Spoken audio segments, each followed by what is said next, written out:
இல்லை. உடனே அந்த பணப்பையை வாங்கி கொண்டார். அதே நேரம் அவரது கெட்ட எண்ணமும் வெளிப்பட தொடங்கியது. பணப்பை கிடைத்து விட்டது, பணமும் சரியாக இருந்தது. இப்போ ஏன் இவனுக்கு சன்மானம் கொடுக்க வேண்டும்? சன்மானம் கொடுக்காமல் தப்பிக்க என்ன செய்யலாம் என்று யோசித்தார் சோமன். கெட்ட மனம் கொண்ட சோமன் பூபாலனை பார்த்து, நீ என்னை ஏமாற்ற பார்க்கிறாய். நான் என்னுடைய பையில் வைர மோதிரம் ஒன்றையும் வைத்திருந்தேன், அது காணவில்லை. மரியாதையாக கொடுத்து விடு, உன்னை சும்மா விட மாட்டேன் என்று கத்தினான். பூபாலனுக்கு ஒன்றுமே புரியவில்லை. ஒருவேளை இவர் சொன்னது போல் வைர மோதிரம் இருந்து தொலைந்து போயிருக்குமோ? நாம் தான் எடுக்கவில்லையே, இவரிடம் சன்மானம் வாங்குவதை விட பிரச்சனையிலிருந்து தப்பிக்கலாம் என்று யோசித்தார். சோமனோ விடாமல் கத்தி ஆர்ப்பாட்டம் செய்தார். பூபாலன் பணப்பை கொண்டு வந்த செய்தியை ஊராருக்கு சொன்ன கடைக்காரர், கஞ்சப்ப சோமன் அப்படி என்னத்தான் பரிசு கொடுக்க போறான் என்று பார்ப்போம் என்று அனைவரையும் அழைத்து வந்தார்.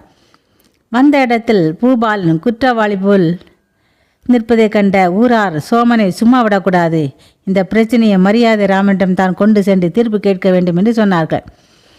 சிறிது நேரத்தில் சோமன், பூபாலன், ஊர் மக்கள் அனைவரும் மரியாதை ராமன் முன்னால் போய் நின்றார்கள். சோமன் தான் பணப்பையும் அதிலிருந்த வைர மோதிரம் தொலைத்த கதையும் பூபாலன் தான் பணத்தை கண்டுபிடித்த கதையும் சொன்னார்கள். ஏற்கனவே சோமன் அறிவித்த தண்டோரப்படி மரியாதை ராமனுக்கு தெரியும். அப்போது தண்டோரா போடும்போது வைர மோதிரம் பற்றி ஒன்றும் சொல்லாததும் தெரிந்ததுதான்.